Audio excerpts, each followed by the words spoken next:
Our simple cloud-based platform helps automate your workflow, empowering you to serve your investors and raise more capital with unrivaled efficiency. Invest more and manage less with AppFolio Investment Management.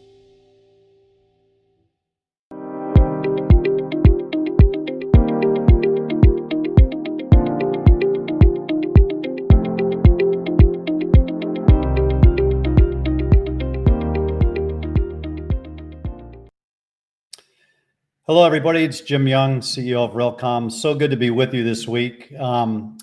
Just coming off of an incredible week in Denver. For those of you who participated in our virtual hybrid event, a little bit of on-site, a little bit of online, I got to tell you, it was a decision we made back in March to try to figure out what a hybrid event was. One of the hardest 4 or 5 months I've ever had. Literally having to pivot, making decisions every 24 hours, changing direction. But in the end, it was nothing short of phenomenal. We learned lessons that most won't be even thinking about learning for till 2021, maybe even beyond. We had 4 concurrent sessions going on at the same time. We had 15 case studies presented. We had live news desk programming nonstop, 8 hours a day. We had people visiting the exhibit floor. It wasn't like being in person, but the virtual side was better than anything I've seen. In fact, Ilan and our first guest will talk about it for a moment or two. And then, of course, there was the on-site. Nothing like Nashville, 2,500 people.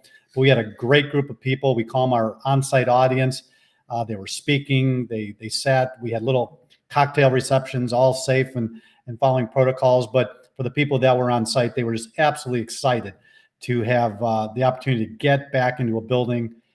We had some great COVID technologies that were in play, the symptom sense, microbial swabbing on surfaces, UVC robots, reverse polar ionization. So really proud of what our team did and really proud of the event. And you'll be hearing more about what we're planning for the first quarter of next year here shortly. So with that, I'd like to bring on our first guest, Sara Neff, who's the Senior VP of Sustainability for Kilroy. Sara, good to have you on today. How are you? It's great to be here. Thank you so much for having me. Yeah. So why don't you give everybody just a little overview of Kilroy and where you are, what part of the world you're living in, and maybe a little bit of an update on COVID status in your particular part of the world. Sure. Well, broadcasting from sunny Santa Monica, California. Kilroy is based here in Los Angeles. We're a 13.5 million square foot, mostly office real estate investment trust, traded on the traded on the mid-cap index. And we have a mixture of office, life science, residential, and retail assets. And I've been running our sustainability programs for about a decade. So in the world of COVID, I know. In the world of COVID, it's mixed across the asset types. Obviously, the residential folks are all there. They haven't left. Life science, mostly a lot of essential workers there. Office is still pretty empty. And we're not sure when we're expecting folks to come back. We have a really robust COVID response program for when people do feel ready to come back with everything from technology to signage, operational procedures, to lots of training for everybody from engineers to asset managers to janitors. And so we feel like we're ready to come back when that becomes something that people feel comfortable with. But until then, we're all working from home, and we're excited to be sharing what we've learned with you. So yeah, you said 10 years. It's hard to believe. I think I've known you for all 10 of those. It's like, where did they go? Yeah. You blink, right? So before we get into the where your COVID or your sustainability projects are, I remember we had a conversation early on in the year, right after COVID had started, and we were talking about some technologies that you might put into play. Everybody was a little concerned that if you jump too fast, it might be money not well spent. Have you made any other moves on COVID technologies that would make people feel a little more comfortable, or is it still kind of a wait and see kind of approach? There's certain decisions we have made because, listen, even in a post-vaccine world, there's still a cold and flu season every year. And that cold and flu season, is really hard on office productivity. And so anything that we can do to prevent, disease transmission in our buildings, even in a post-vaccine world, we think is going to be beneficial. So we're investing in touchless elevator technology. I'm doing that in a lot of buildings in the portfolio. We're looking at UVC cleaning, as you mentioned, for janitorial in certain assets bipolar ionization. So yeah, there certainly are technologies that we're excited about. But again, they have to make sense in a post-vaccine world. We feel like all of those make sense in a post-vaccine world. Yeah, one of the ones we had actually in Denver was the symptom sense scanner, where you walk through and it takes temperature, blood pressure, heart rate, and blood oxygenation. How they do that, I don't know. But you literally 30 seconds and you get a full doctor's physical, it felt like. And very interesting idea. And again, even in a post-COVID world, when, like you said, you got cold and flu season, if we're looking at healthy buildings, something that I'm definitely going to continue having conversations about. And it was great. We had it there. I walked through it. It was fascinating, absolutely fascinating. Super interesting. Yeah. Yeah. I mean, who'd have thought that just literally walking through like an airport scanner, that it could take those type of attributes of your body, your health attributes, just incredible. So let's pivot to the sustainability conversation, making good momentum, a lot of major funds now focusing on sustainability. But then comes COVID, and COVID does two things. It kind of shifts the conversation a little bit to health and wellness, a little faster than it was going. And then it also puts financial pressures on the real estate industry from a standpoint of rent collections. And, everybody's still doing fairly well, but everybody's a little worried that if this thing keeps going into 2021, rent collections can become more of an issue. We're looking at some debt issues. So there's financial pressures, to say the least. Where do your sustainability projects stand today, as it relates to this new COVID reality? Well, we've always been really, really smart about our sustainability investments. So we haven't, there's been no decrease in the sustainability work we've been doing this year, but we always feel like we were very strategic in what we invested in from a sustainability standpoint, in terms of making sure that we had the payback we needed to be able to recover projects, before, we had turnover with our tenants, that kind of thing. So there's been no, there's been no decrease whatsoever in our sustainability work. In fact, some of it's become, a little bit easier with, not having tenants there, so we can come in and do retrofits during working hours. And then, as you're seeing on the screen, we've been able to also implement a whole lot around health. Health is part of sustainability. And so what you're seeing now is a lot of what we have implemented in our spaces to help our buildings reduce viral transmission. So if you're looking at, sustainability, your sustainability world pre-COVID, current, and then post, what are like 2 or 3 of the top sustainability projects, ideas, concepts, technologies that are just becoming, are going to become mainstream in every project that you do? I'd say the first is air sensing. So, really, previously, and we were even forward thinking for this, we're going in and, taking air quality measurements once a year, but we've always known that was not really going to be giving us the full story. I mean, we don't take the temperature in a building once a year. Obviously, that changes throughout a day and throughout a year. And so I'm looking forward to, we're piloting now a whole building air sensor technology deployment, and then we'll be rolling that out. So I'm excited for that, because I think that's something we need to know to be fully optimized. And then the other things I'm excited right now are a lot of virtual energy audits, which I really hope become the wave of the future. Let's audit every single building really, really fast, identify those energy conservation measures with a no-touch, super smart, robust interaction, and that will really help us be strategic on sustainability going forward. Again, COVID accelerated that because we didn't want people on site, but now that the technology exists and has actually proved really successful, I'm really excited about that, because I hope to run that, to really know where to strategically dive down further to find efficiency opportunities. So at a practical level, how often will you evaluate a building's energy efficiency? Daily, by the minute, daily, weekly? Well, we have real energy monitoring as it is. This is more like an audit that would comply with, like, say, an ASHRAE level 1 or even a sort of a light ASHRAE level 2 kind of situation. Okay. And those would be annual. Right now, we're only able to, test a fraction of our buildings for energy audit. That they're expensive and they require on-site personnel to do it, and so those are related to certifications or compliance benchmarking ordinances, in addition to all of the real-time monitoring that we're doing. But the idea of having a really good deep dive, at least annually in every asset in the portfolio, would be pretty amazing. Percentage of portfolio converted to LED at this point? Oh, 100% at this point. 100%. I don't think we have. If there are any CFL, know about them.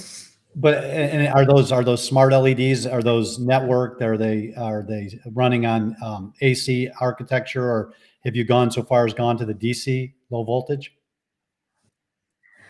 Some of them are smart, but the vast majority, it's still really hard to get. We're always looking for a 3-year payback on all of our efficiency projects, and so it's a lot of relamping as opposed to rebalancing still in the portfolio. So there are projects where, like for example, in development, where we're able to really get the lighting hooked up from the beginning, but as a retrofit, it's still pretty hard to do. Still too hard. Okay. Now you got an interesting project going on in San Diego, the Kettner Project. Can you give us a little high-level overview on what's going on there? It sounds pretty exciting.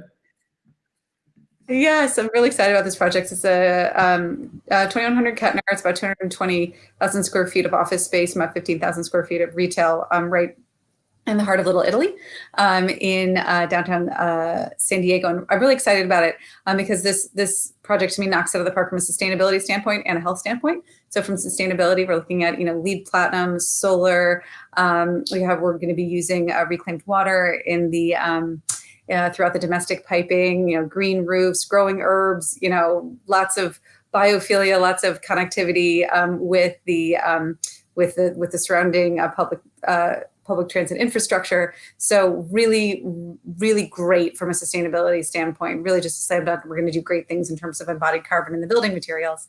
But then this is also going to be sort of our path forward on health. So this is the full building air sensor deployment I was talking about. This is where be using bipolar ionization for the first time, sophisticated touchless elevators, and then all sorts of other sort of cleaning abilities throughout the thing. Have a higher HEPA rating in the filtration media, and then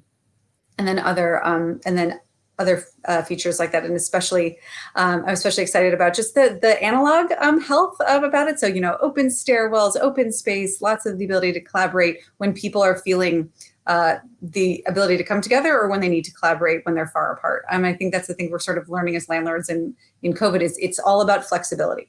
So, 1 month the guidance might be, okay, everybody has to stay apart. And then the next month the guidance might be, okay, now you can come together. Your building needs to adapt without needing a TI. And I'm really excited that this building is able to deliver on that.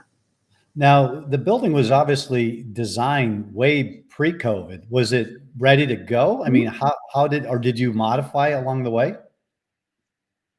Yeah, it's still in construction. It'll be done until next spring. So it did have the ability. We were sort of really lucky on the timing. Like it was like just before a lot of the big HVAC was about to be purchased. So we were able to pivot and, pick out fans that were able to deliver more outside air without sacrificing energy efficiency. For example, we were able to, modify the control system somewhat. We were able to, again, the elevators hadn't been purchased. We were able to go with the touchless technology. So there's a lot that we were able to sort of pivot on really quickly.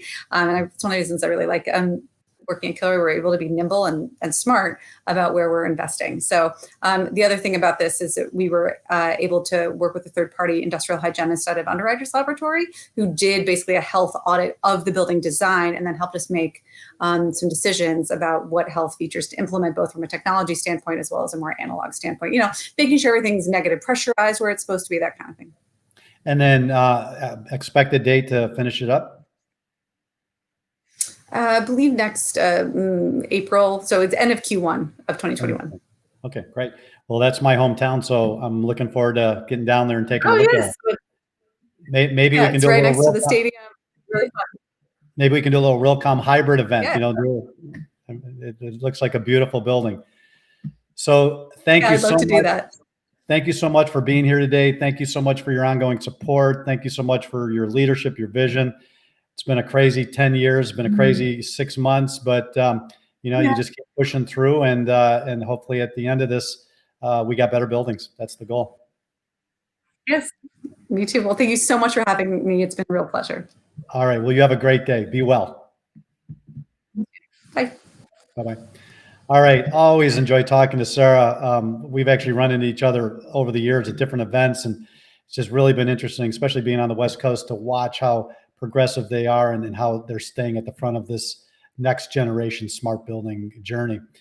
So with that, I'd like to take a brief moment and say thank you to one of our sponsors, Bear Tech.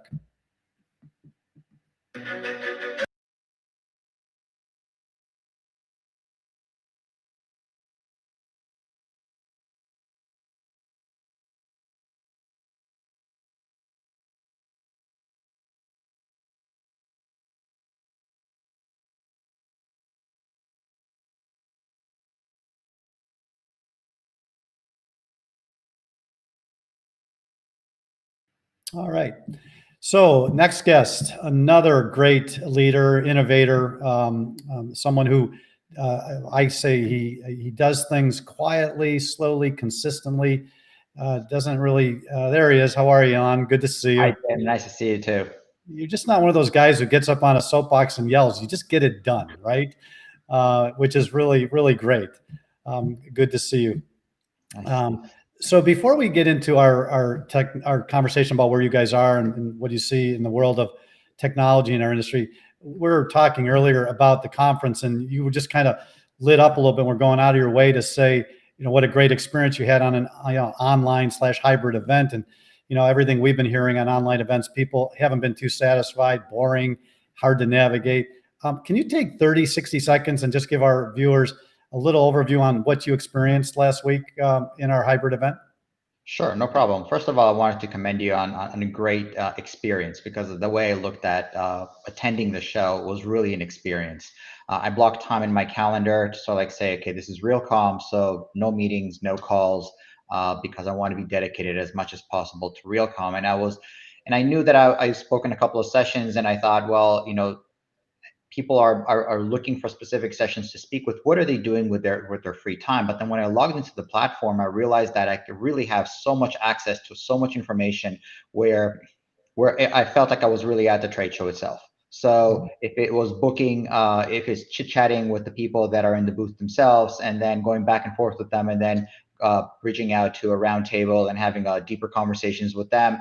Even if you're on a public table, then people joined you, and then we had conversations with people that just as if they're coming into the booth, and you're talking together and meeting new people too, exchanging business cards, virtual business cards between them. Also, it was very helpful because when we're at the show itself, there may be 3 or 4 sessions that I want to attend, but they're all at the same time. So I still have to wait to come home, and when I come home, I have to log on to the platform and go look at them.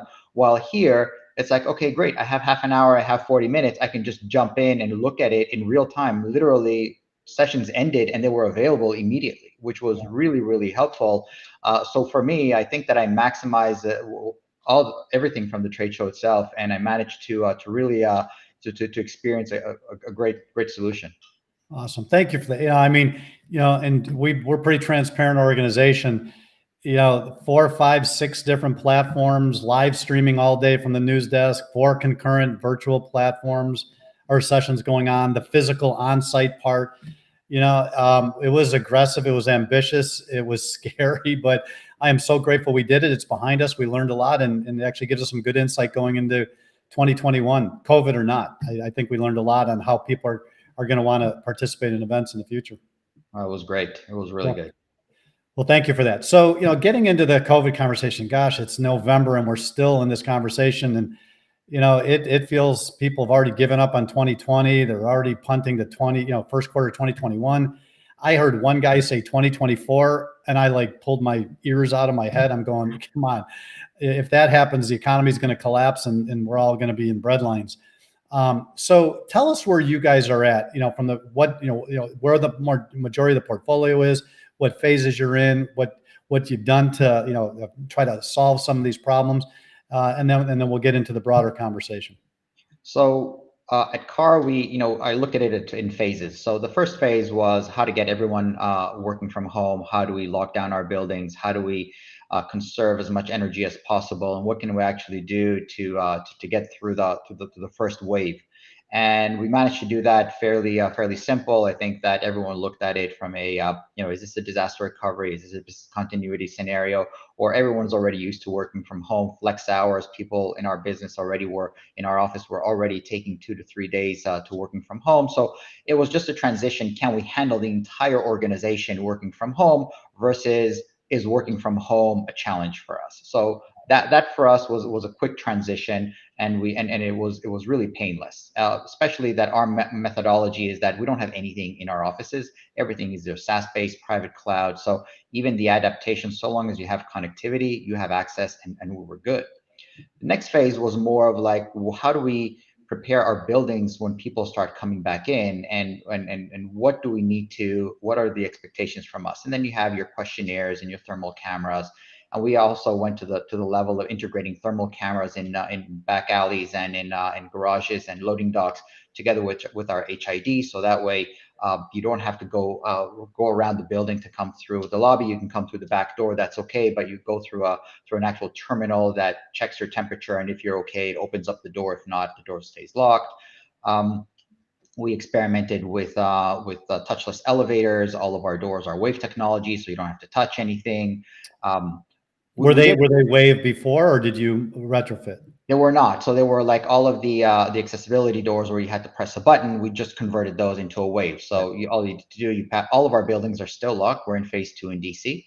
And so all you need to do is you pass your fob, you wave to the door, and the door opens up now. So literally from the walking in all the way through until you get into your space, you don't have to touch anything. And that was sort of like our methodology. We pulled back a little bit on the elevator side of it because we realized that in order to create touchless elevators, and most of our elevator systems are button-based elevators, but we figured out how to do it. We actually have a pilot running, and it's working perfectly fine. Try to coordinate between an elevator manufacturer that has a different elevator controller, that has a different elevator maintenance support for it, and the security company in order to leverage the access panel inside the elevator. We jumped through all of those hoops, but when we looked at the cost and the timing, we sort of like said, maybe let's hold off and see if we want to do this a little bit later. But these are all the things that we've done, and now our phase 3 is now how do I, when you're in my building already, how do I make you feel comfortable? How do I make you feel that you are breathing air, that in the wellness side of it, space-wise, that you are that we are doing everything as a landlord to keep you safe and well in our building itself. And that brought us to more of sensor projects, which I heard Sara speak before, but we're doing air quality where we're actually sensing on what's happening. We know what the industry standard is. We know what the air quality is outside. We also are measuring the air quality inside, and our goal is to better the air inside than what you're breathing outside. So giving you almost like a report card on wellness within the space itself. We're also going to small spaces, and we're looking into active filters. So I know that you were using the bipolar ionization filters at the trade show. We're looking at a company that has small filters that support 600 square feet of space, and they have a carbon copper HEPA filter inside of their actual unit, in addition to an IoT that gives you all of the pathogens and everything that is in there. Yeah, they had that as well. They had a HEPA. I mean, they have multiple layers of technologies. It was actually quite fascinating. Yeah. So we're putting all those, and we're looking at, even in elevators, we're looking at that because we think that when you're starting to circulate air inside elevators, you're really looking at the air is still in the shaft. So we are looking for an active filtration inside the elevator itself. And then we're wrapping all of that up with some NSF sensors where we give you the ability to check and validate that the quality of the environment that you're walking into is good. So if we're looking at amenity spaces, we're going to give you the opportunity to walk to the door. We're going to walk to a conference room and check the levels of the air quality and the environment in that space before you walk in as part of the service. So those are the things that we're working on right now within our portfolio. And it all has to be balanced with how far do we go, given that COVID could be gone a year from now. And even though it's top of mind right now, I talked to some people in Asia that said people are sitting right next to each other with no masks, spitting on each other again, and so, trying to be pragmatic, balance today's needs with 36 months from now reality. It's a tightrope. You have to be careful that you don't overspend because it may go unused at some point. Well, we were in the age where, we were used to having 200, 210 square foot per person sitting at an actual space. And then little by little, we started cramming people more and more inside of the different offices. WeWorks even went to the level of having 100 to 110 square foot to a 75. person. Yeah. 75. Yeah. So now I think that, really what's going to happen is we're going to start spacing people more apart, even within COVID or even after COVID, right? People are going to demand a little bit more space, a little bit more. And then I think that also the requirement there will be that they are expecting also that the landlord provide a better environment to work in. If it's lighting, like I heard you speak before about smart lighting, I think that lighting temperature is going to be critical. I think that air quality is going to be critical. I think that a lot of environmentals are going to be critical, and they're going to become a standard. Yeah, and unfortunately we're out of town, but we're out of time. But I want to bring you back at some point because what we're not going to have time to get to is the whole occupant experience.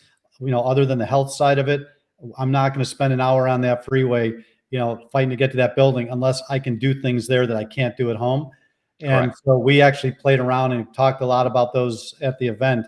But I'd like to have you back at some point to carry on and finish up with that conversation. I'll happy to come. So thank you so much. Always good seeing you. Always so grateful for all your support. And I look forward to our next conversation. Thank you very much. Me too. You have a great day and be well. Thank you too. Bye-bye. Bye-bye. All right. Gosh, the time goes way too quick. So with that, I'm going to bring on Sherry Whitmore, who's going to take us through our weekly news brief. Sherry, how are you? There you are. Doing well. So good to see you, and thank you again for all your hard work on our virtual event. You heard the accolades coming from Ilan, and a lot of that has to do with you and your team. So thank you for that. What do you got for us this week? What's the hot news in real estate technology? Well, we've got a few good stories this week, Jim. Our first headline celebrates the Realcomm and IBcon 2020 Digi Award winners. Last week, we had 27 winners from around the globe who are recognized for their impact and contributions to real estate technology, innovation, and automation. The award ceremony, as you were just talking, was held at the Gaylord Rockies in Aurora, Colorado, as part of Realcomm IBcon's first hybrid event. A complete listing of these winners is available on realcomm.com. Our second story features Walmart's plan to stop using roving robots to track in-store inventory.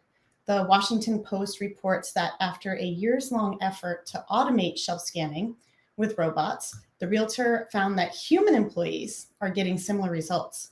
Walmart ended its partnership with Bossa Nova Robotics because it found different and simpler solutions that proved just as useful. What that means is more shoppers flock to online delivery and pickup because of COVID. Walmart has done more with human workers walking the aisles to collect online orders. These employees glean new data on inventory problems, and the realtor is now pursuing ways to use workers in monitoring product amounts and that automation technology. Our third story takes a look at how cyber criminals are shifting tactics against OT networks. During COVID-19, most cybersecurity initiatives focused on securing work from home employee technology. However, a Clarity survey found that 67% of IT and OT professionals are seeing shifts in targeting OT systems. Security Boulevard reports cyber criminals are focused on capturing passwords for OT systems that employees are accessing remotely. Nearly 2/3 of respondents said their IT and OT networks have become more interconnected since the pandemic hit, and 44% believe that OT systems are less secure than their IT networks. Jim, that's a wrap for this week's headlines. More news, views, and trends can be found on realcomm.com. Awesome. Thank you so much. Yeah, as we say, taking the world of news, getting it down to 10 and then reporting on the 3, not an easy task, makes it a little bit easier for folks. And I want to say thank you for that. And you have a great day. Thank you, Jim. All right. Before I give you my final words on this week, we're going to hear from a brief word from one of our great sponsors, Altus. software, data, and advisory services help bring the clarity, perspective, and insights you need to minimize the risk and maximize the value of your investments. Because it's not simply how much data you have, it's how clearly you see it. All right, so that wraps another week of Realcomm Live. As I mentioned in the beginning of the segment, last week was just a whirlwind, months and months of planning, technology platforms coming together in ways we never imagined. In all transparency, it was tough right up at till the end, getting everything to work, but it did, and the response has been phenomenal. And so here going forward, I think hybrid is going to be a new word in our world, as it should be in yours. Office, retail, industrial, residential, the juxtaposition, the integration of analog and digital is going to be everywhere. And if you're a building owner, operator, developer, you've got to understand this. And our journey has been we've been on this journey for 22 years, and I don't see it changing anytime soon. So with that, I'd like to say thank you to all our listeners, and we will see you next week.